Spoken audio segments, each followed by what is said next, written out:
Il s'agit de comprendre quels sont les impacts que pourrait avoir la pandémie sur la mondialisation. Il convient de prendre pour exemple le cas marocain. Le premier cas de personnes atteintes du Covid-19 remonte au 4 mars dernier.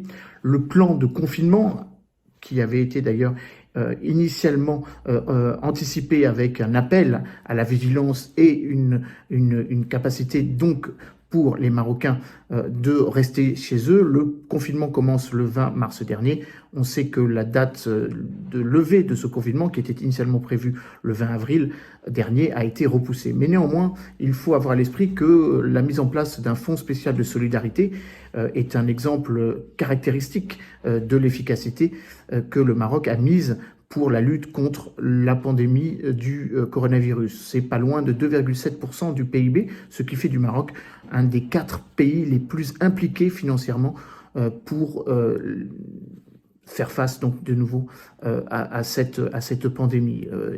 Ce fonds de solidarité, faut-il le rappeler, qui était initialement prévu, en l'occurrence, autour des 10 milliards de dirhams, 1 milliard d'euros, et a été très vite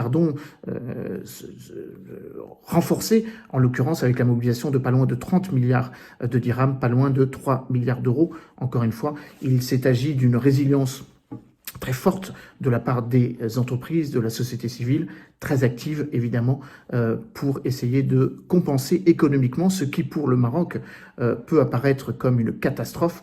On sait par exemple que l'activité du tourisme, pas loin de 12 millions de touristes ont visité le Maroc l'année dernière, qui représente un poids économique tout à fait considérable, 11% du PIB, pas loin de 3% du revenu du pays, est évidemment quelque chose qui doit être préservé et qui malheureusement en période de confinement est fortement et caractéristiquement bloqué. Il y a aussi un autre élément qui me semble important et pour lequel nous, pays européens, devrions peut-être prendre pour exemple le Maroc. C'est cette mobilisation de tous les pans de la société, ce que l'on pourrait qualifier de résilience sociétale, et qui pourrait et devrait aussi nous inciter à considérer que dans le cadre de cette mondialisation dans lequel on ne cesse de critiquer et de remettre en cause les interdépendances ou la dépendance plutôt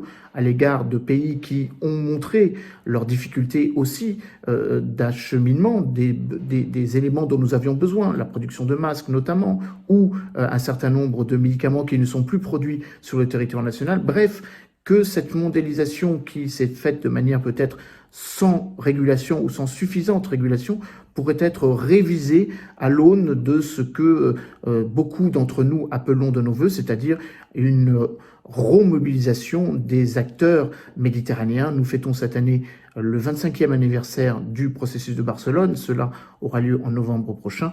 Il y a d'ailleurs un momentum euro-méditerranéen africain avec la tenue en octobre prochain du 6e sommet Union européenne-Union africaine. Et bien évidemment, on a aussi à l'esprit la tenue du sommet de la francophonie qui devrait avoir lieu à Tunis si tout se passe bien et si ce n'est pas remis en cause justement par l'impact hélas résilient du Covid-19 pourrait avoir lieu en octobre. Bref, que ce moment méditerranéen serait sans doute un moment opportun pour réfléchir à une nouvelle forme de mobilisation du potentiel industriel et de la production de ces souverainetés économiques que nous ne cessons de reconsidérer.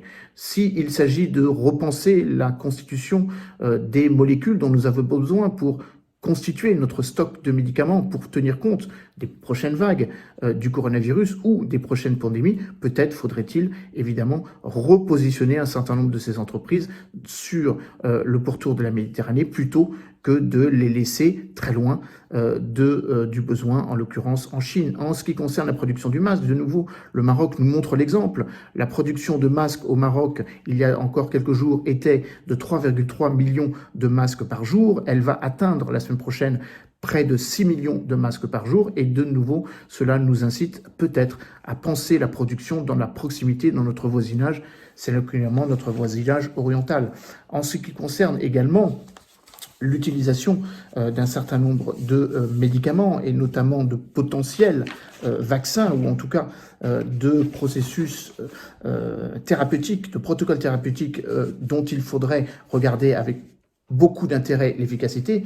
La question de la chloroquinite est aussi un exemple sur lequel nous pouvons prendre pour exemple le Maroc. Le Maroc, dès les premiers jours où sont apparus les premiers cas sur son territoire, a tenu à acheter massivement de la nivaquine et de la ploquénine au laboratoire de Sanofi à Casablanca. Donc montrant évidemment qu'il y avait une compréhension de la possibilité d'utiliser cette médication pour faire face